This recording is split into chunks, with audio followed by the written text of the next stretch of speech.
Hey guys, तो market में BSNL 4G and BSNL 5G की बातें काफी टाइम से चल रही हैं, बट अब जाकर फाइनली BSNL ने यहाँ पे कुछ पॉजिटिव रिजल्ट शो करना स्टार्ट किए हैं, जिनको देखकर यहाँ पे मैं कॉन्फिडेंटली ये बोल सकता हूँ कि 2025 में यहाँ पे BSNL का कमबैक हमें यहाँ पे देखने के लिए मिल सकता है एंड 2025 में आपको BSNL 4G and BSNL 5G pan India में देखने के लिए मिलेगा।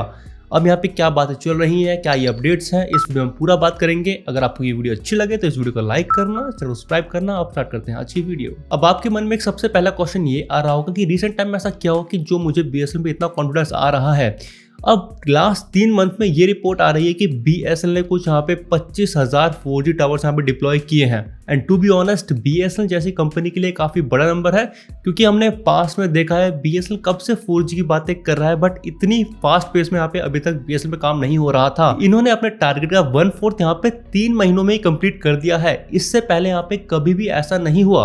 अब इनका टारगेट क्या है? BSNL का शॉर्ट टर्म टारगेट ये है कि इन्हें इंडिया में यहाँ पे 1 लाख 4G टावर लगाने हैं। लॉन्ग टर्म टारगेट यहाँ पे ज्यादा है, बट जो इनका शॉर्ट टर्म टारगेट है वो ये है कि 1 लाख टावर लगाने हैं। लास्ट 3 महीने में ही इन्होंने यहाँ पे 25,000 टावर लगा दिए हैं। तो आप देख सकते हो इससे पहले यहाँ पे कितनी कम प्रोग्रेस हो रही थी एंड 3 महीनों में यहाँ पे कितनी ज्यादा प्रोग्रेस हो चुकी है। तो यही सेम पेस अगर BSNL कंटिन्यू रखता है तो यहाँ पर एक्सपर्ट्स ये बोल रहे हैं कि पूरे इंडिया में आपको यहाँ पे 4G देखने को मिल जाएगा इस फाइनेंशियल ईयर के एंड में। एंड सरकार का टारगेट भी यही है कि 2025 के मिड तक आपको पूरे इंडिया में यहाँ पे BSNL 4G देखने को मिल जाना चाहिए। एंड अगर हम BSNL 4G करंट सिचुएशन की बात करें तो इन टोटल आपको इस समय इंडिया में BSNL 4G के 50,000 टावर्स देखने के लिए मिल रहे हैं, जिसमें से यहाँ पे 41,000 टावर्स यहाँ पे वर्किंग है एंड जो 9,000 टावर्स बचे हैं वो भी यहाँ पे जल्दी वर्किंग कंडीशन में आ जाएंगे। एंड जो ये मैंने आपको 41,000 का वर्किंग टावर्स का नंबर बताया, ये यहाँ पे 2 प्रोजेक्ट के अंदर यहाँ पे डिवाइडेड है। सबसे पहला प्रोजेक्ट है यहाँ पे फेज 9.2। अब इसके अंदर आते हैं 36,747 टावर्स एंड जो दूसरा प्रोजेक्ट है वो है सैचुरेशन प्रोजेक्ट, जिसके अंदर आते हैं यहाँ पे 5,000 टावर। अब इन दोनों प्रोजेक्ट का जो मेन टारगेट है वो यही है कि BSNL 4G के टावर लगवाना, बट यहाँ पे जो बेसिक प्रिंसिपल है इन दोनों प्रोजेक्ट के थोड़ा अलग है। जो यहाँ पे आपका सैचुरेशन प्रोजेक्ट है उनका मेन फोकस है रूरल एरियाज में यहाँ पे आपको अच्छे से अच्छा यहाँ पे नेटवर्क प्रोवाइड करना है BSNL 4G में। एंड जो ये सैचुरेशन प्रोजेक्ट है इसकी फंडिंग आ रही है USOF से, इसे हम एक और नाम से जानते हैं डिजिटल भारत निधि से इनकी फंडिंग आ रही है। तो प्रोजेक्ट का टारगेट एक ही है बट इनकी फंडिंग थोड़ी अलग है एंड जो टारगेट है वो भी थोड़ा अलग अलग डेमोग्राफी को टारगेट कर रहे हैं। तो बात ये आती है जिस पेस से ये दोनों प्रोजेक्ट काम कर रहे हैं काफी कमेंडेबल है एंड हमें बहुत जल्दी जो इनका शॉर्ट टर्म टारगेट है 1 लाख 4G टावर्स का वो यहाँ पे हमें कंप्लीट होता दिख जाएगा। बट यहाँ पे एक मेन क्वेश्चन ये आता है कि क्या ये 1 लाख टावर इनफ रहेंगे पूरे इंडिया में BSNL 4G बिछाने के लिए? एक्सपर्ट्स ये बोल रहे हैं कि 1 लाख टावर्स अभी इनफ नहीं रहेंगे, BSNL को और भी ज़्यादा यहाँ पे 4G टावर डिप्लॉय करने पड़ेंगे। बट जो इनका शॉर्ट टर्म टारगेट है वो 1 लाख टावर ही है। पहले इसे पूरा करेंगे फिर यहाँ पे अगला टारगेट सेट करेंगे and I think this is a good approach कि यहाँ पे छोटे छोटे टारगेट रखो, उन्हें अचीव करो एंड आगे बढ़ते जाओ। तो ये अप्रोच काफ़ी मुझे अच्छी लगी। एंड इस पूरे 4G एंड 5G डिप्लॉयमेंट के प्रोसेस में BSNL के पास एक काफ़ी बड़ा एडवांटेज है। वो क्या है कि BSNL के पास यहाँ पे 700 मेगाहर्ट्ज़ का बैंड है। अब इससे बेनिफिट क्या है? अब एक बात समझते हैं, आपको ज़्यादा यहाँ पे फिजिक्स समझने की जरूरत नहीं है। आपको बहुत ही सिंपल शब्दों में समझाता हूँ कि बैंड्स का यहाँ पे फ़ायदा क्या होता है। जितनी आपकी बैंड की फ्रिक्वेंसी है वो डायरेक्टली प्रोपोर्शनल होगी आपकी नेटवर्क की स्पीड के। मतलब अगर हायर फ्रिक्वेंसी बैंड होगा तो आपकी जो नेटवर्क की स्पीड होगी वो भी हायर होगी, बट जो आपकी फ्रिक्वेंसी है वो इन्वर्सली प्रोपोर्शनल है आपके कवरेज से। जितना आपका हाई फ्रिक्वेंसी वाला बैंड होगा वो उतनी आपको कम कवरेज प्रोवाइड करेगा। तो हमारे पास है जो 700 मेगाहर्ट्ज़, ये काफ़ी लो फ्रीक्वेंसी मानी जाती है, इसकी कवरेज काफ़ी हाई है। आपको इस बैंड में बहुत हाई स्पीड देखने के लिए नहीं मिलेगी, बट जो इसकी कवरेज है वो काफ़ी ज़्यादा है। तो BSNL को यहाँ पे कम इंफ्रास्ट्रक्चर बिछाना पड़ेगा, एक टावर यहाँ पे ज़्यादा कवरेज करेगा, तो यहाँ पे आपको कम टावर लगाने पड़ेंगे। तो यहाँ पे BSNL के पास ये काफ़ी बड़ा एडवांटेज है।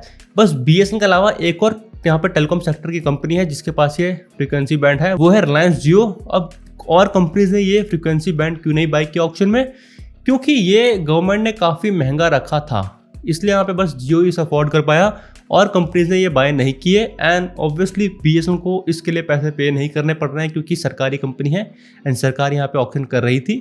तो सरकार इन्हें यहाँ पे जो रिलीफ फंड है उसके अंडर ही ये फ्रीक्वेंसी बैंड दे रही है कि आप इस बैंड का यूज़ करो अपने नेटवर्क को बिछाने के लिए। तो BSNL के पास एक काफ़ी बड़ा एडवांटेज है।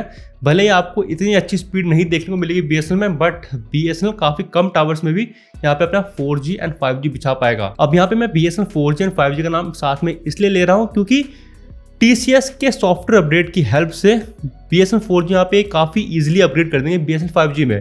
तो गवर्नमेंट ये बोल रही है कि 2025 में आपको BSNL 5G का भी यहाँ पे रोल आउट स्टार्ट होना दिख जाएगा। तो ये काफ़ी बढ़िया बात है। एंड कुछ लोगों से मेरी बात हुई थी इंस्टाग्राम में, उन्होंने भी मुझे ये बताया कि उनके एरिया में BSNL 5G के सिग्नल आना स्टार्ट हो चुके हैं। तो यस, काफ़ी पॉजिटिव साइंस हमें यहाँ पे देखने को मिल रहे हैं। एंड मेरे एरिया में भी BSNL 4G आ चुका है। आप भी कमेंट सेक्शन में बताना कि आप कहाँ रहते हो एंड वहाँ पर BSNL 3G चल रहा है कि 4G चल रहा है कि 5G चल रहा है। मेरा एरिया है देहरादून, यहाँ पे BSNL 4G बढ़िया करके चल रहा है। तो ये तो थी नेटवर्क के डिप्लॉयमेंट की बात। अब BSNL के जो कस्टमर बेस है वो भी यहाँ पे काफ़ी बढ़ रहा है। हमने जुलाई की रिपोर्ट देखी थी ट्राई की, एंड हमने अगस्त की रिपोर्ट देखी। वहाँ पर यही एक कंपनी है जो यहाँ पे रैपिडली कस्टमर गेन कर रही है। बाकी सारे प्राइवेट टेलीकॉम के जो कस्टमर बेस है वो यहाँ पे गिर रहा है, क्योंकि BSNL इस समय सबसे सस्ता है।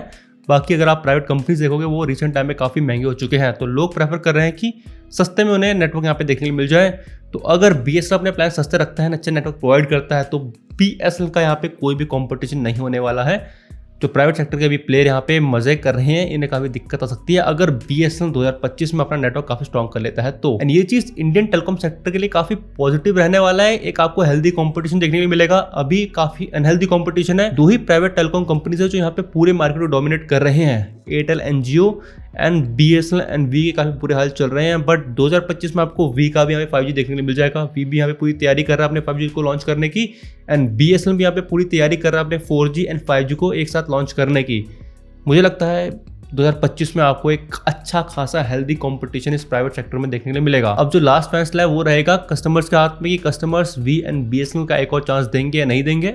लेट्स सी 2025 में यहाँ पे चीज़ें कैसे काम करती हैं। बट गवर्नमेंट तो यहाँ पे काफ़ी बढ़िया काम कर रही है BSNL कमबैक के लिए। I am very positive about it. Let's see कैसे यहाँ पे चीज़ें काम करती हैं। अगर आपको ये वीडियो अच्छी लगी हो तो वीडियो को लाइक करना, सब्सक्राइब करना। मिलते हैं नेक्स्ट वाली वीडियो में। जय हिंद।